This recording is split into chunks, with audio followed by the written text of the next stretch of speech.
Hey, what's up? It's Mike. I'm getting ready to go out and do my groceries. So, I gotta take off soon, but I just couldn't help but to read. I couldn't help but to see that post that you made about anarchy and idealism. And yeah, you're right. It's 100% hardcore idealism. So, the reason why is because we've already had anarchist societies 2,000, 3,000, 4,000 years ago. And, we've been there, we've done that, and we've worked our way up to this. What's happened lately is that we've recently become hijacked. Our political system's become hijacked, and the government no longer represents us, and they're too involved in special interest. So, basically, yeah, there needs to be some changes. I think everybody agrees there. And it's not left-wing versus right-wing or whatever. It's a world problem. It's, it's a world problem. It's not just left-wing versus right-wing, that sort of thing, right? So, but anarchy is idealism. It's idealism in the rawest form. It's just something that, you you're going to have to live with so many rules. If you have anarchy, you're going to have to live with so many rules. There's going to have to be security everywhere to protect us. That's the thing that you don't understand. It's, anarchy just doesn't work. You take a look at any country in the world that's closest to anarchy, and look at what they're doing, so, it just doesn't work. You can take it at a realistic scenario, and you can take anarchy at a realistic scenario and say, okay, what would really happen if there was no laws and everything was voluntary, etc.? And once again, it leads back to more rules, more security, more police, more protectionism. If this was an anarchist country, I could not just drive down to the lake and go fishing. I wouldn't be able to do that anymore. I'd lose my freedom. I wouldn't be able to. You wouldn't be able to drive on roadways if you didn't buy a pass that would allow you on the roadway. It wouldn't be a free society or free country that we live in. And the reason why is because we've spent all these years to make these borders, to give us an army, to have security, we spent all these years building up to this, and I can do whatever I want today. I can go where I want, I'm free to do whatever I want. And I don't have to worry about being shot or killed or hijacked or anything like that. Well, I guess, kind of do about it. I don't have to, it's really not a threat. I don't have to act like I live in, Rwanda, where I have to hire a security guard to stand by my car while I'm at a nightclub. They have security guards there, and you pay them, and they'll stand by your car to make sure it doesn't get stolen. So, that's, I don't want to live in that kind of society. But, it's just the anarchy thing. We've already been there. We've already done that. We've proven that anarchism doesn't work, because all you're going to do is, there's nothing stopping people from if they want your property, they're just going to take it. There's going to be no police force, there's going to be no army, there's going to be nobody to protect you. So people with money are going to have to cluster together, and we're going to have to hire security forces to protect our own small neighborhood and perimeter. And then that's just going to grow and grow and grow, and then before you know it, we have more government, we have more rules that we have to live by. We'll lose freedom. I just can't be able to go over to a lake and go fishing because natives own that land, and they're going to want you to, and that will be subject to their laws, and I just lose some freedom. So that's all that anarchism does.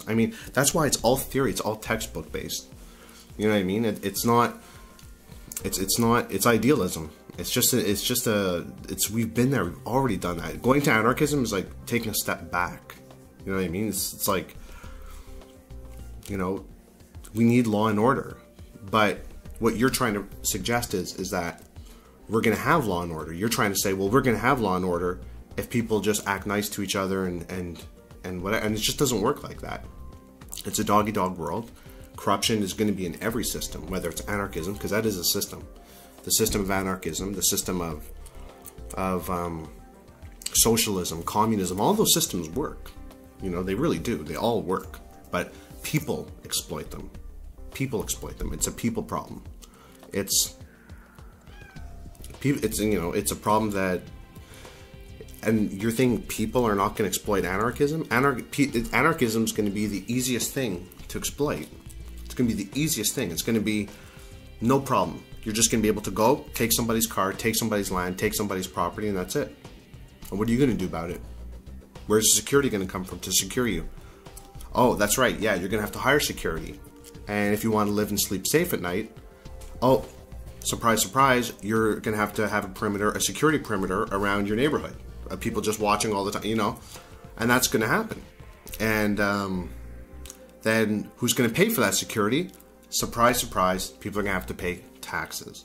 And there's going to be a leader at the top. And then you're just working back towards, you know what I mean? That's why it's so silly to talk about it, because that's all that's going to happen. Anarchism is something that's been done, it's been tried, it's been practiced, we've worked our way out of anarchism. You know what I mean? We've worked our way out of that system. So, you know what I mean? And our system, what's happening is that too many people have exploited our system, because right now our system's been exploited, and too many people have exploited our system. The fact that a global warming panel can sit there and cause the whole world to go into recession just because some elites and scholars want to get into our politics and tell us how we should run the world. The fact that we're actually paying attention to that sort of stuff, you know what I mean? And it's not being, us as voters are not even having a say in it. The government's just doing what it wants. That's a sign of an exploitation.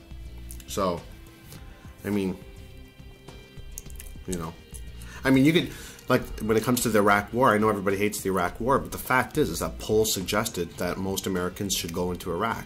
It doesn't matter what people think now. At the time, people said, let's go after them, let's go after them.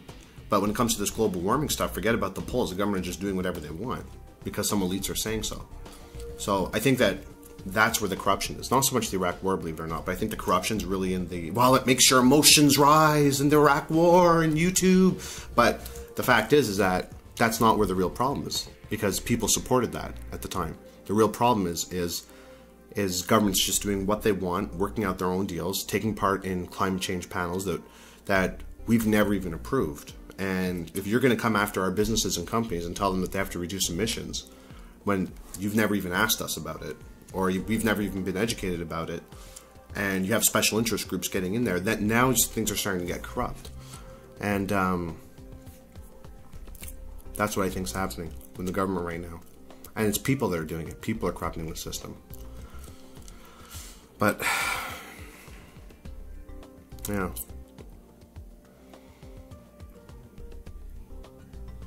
I'm gonna go right now to the grocery store. I'm gonna go to Chapters. I'm gonna read the book. I'm gonna have a coffee, my Starbucks coffee, and I'm gonna be able to do that today. And I'm gonna do it in peace in this nice sunny, you know, fall day. And I'm gonna do this in peace today. And I'm gonna be able to do that because I live in a free country. I can do whatever I want today. I don't have to worry about, you know, paying road fares, and I can't go in this section, I can't go in that section, and there's human animals over there waiting to get me if I drive through their neighborhood, and I don't have to worry about that. You know what I mean? I don't have to worry about that, because I don't have to worry about that. You're close, like, I mean, there is a problem, but anarchy is definitely not the solution. The solution is just it is a change of our political system, definitely. But anarchy is certainly not the solution. It's certainly, moving back to the Stone Ages is certainly not a solution to the problem at all. I'm gonna go enjoy my day.